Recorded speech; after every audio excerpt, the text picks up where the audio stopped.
Miskınar bayını.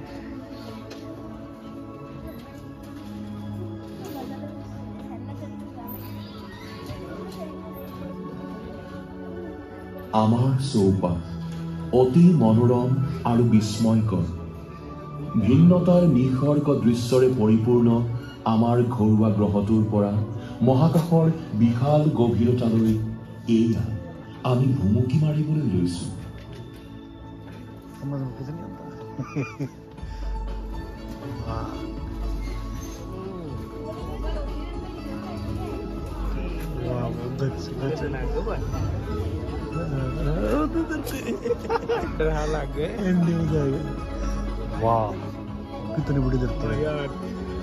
আমাৰ গ্ৰহৰ চমৎকাৰী ঘটনাৰাজিৰ কথাবোৰ আমি সকলোকে বিলাই দিব পাৰো আধুনিক যুগৰ বিস্ময়কৰ কথাবোৰ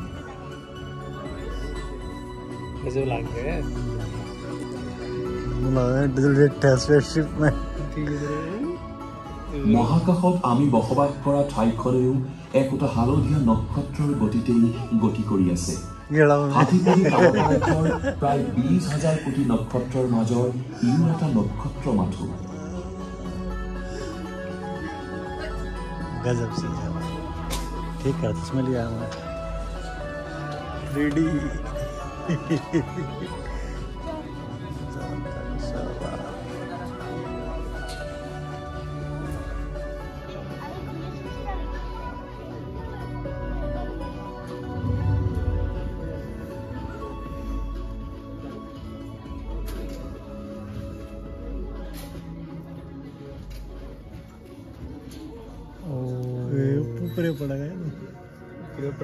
পিছে আমাৰ সূৰ্যটো প্ৰচণ্ড তাপ আৰু পোহৰ শক্তিৰ উৎস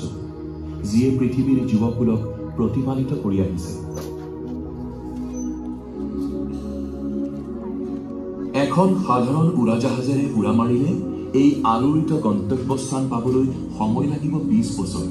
কিন্তু আমি ইয়ালৈ উৰা মাৰি মুহূৰ্তৰ ভিতৰতে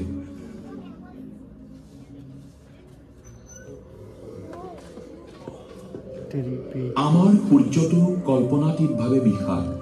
সূৰ্যৰ ব্যাস 1.4 নিযুত কিলোমিটাৰ আৰু ইয়াৰ ভৰ পৃথিৱীতকৈ 330,000 গুণ বেছি এয়া সূৰ্যৰ অন্তঃভাগ 15 নিযুত ডিগ্ৰী চেলছিয়াছ উষ্ণতাত হাইড্ৰজেনবোৰৰ সংকলন ঘটি সৃষ্টি হ'ব ধৰিছে হিলিয়ামবোৰ আৰু বহিৰ্ভাগলৈ নিৰ্গত হৈছে বৃহৎ পৰিমাণৰ শক্তি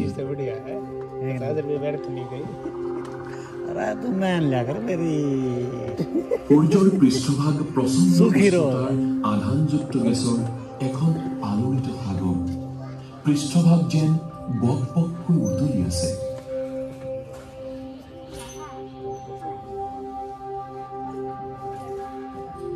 ইয়াৰ কোনো কোনো অংশত দেখিবলৈ পোৱা কৃষ্ণকায় অঞ্চলবোৰেই হৈছে সৌৰ কলংক ইয়াৰ পৰা হঠাতে উদ্গীৰণ হোৱা জুই শিখাবোৰৰ সৈতে মাৰাত্মক অতিবেগুনীয়া ৰশ্মিবোৰ আৰু কৰণীয় মাছ ইজেকশ্যন প্ৰক্ৰিয়াত নিৰ্গত পদাৰ্থ কণিকাৰ তীব্ৰবেগী সোঁতবোৰ বহিৰ্মুখী বিস্ফোৰণত বিয়পি পৰে সৌৰজগতৰ মাজেৰে আমাৰ সূৰ্যটো এক প্ৰচণ্ড আলোড়িত ঠাই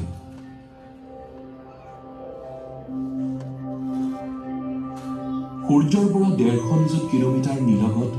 এখন চকুৰে নেদেখা চুম্বক ক্ষেত্ৰই সৌৰ ধুমুহাৰ পৰা আমাৰ গ্ৰহটোক আল ফুলে আৱৰি ৰাখি সৌৰ ধুমুহাবোৰক বশীভূত কৰি সৃষ্টি কৰিছে উত্তৰ আৰু দক্ষিণ মেৰু প্ৰভাৰ এক মনোৰম নাচুৰ देख मैं कौन देख देख का मजा आ जाएगा अरे समझ में कुछ है लेकिन देख के अच्छा लगा বিজ্ঞানৰ বাটকটীয়া সিউনস্কিয়ে কৈছিল মানৱ সভ্যতাৰ বাবে পৃথিৱীখন কেঁচুৱাৰ জোলনাখনৰ দৰে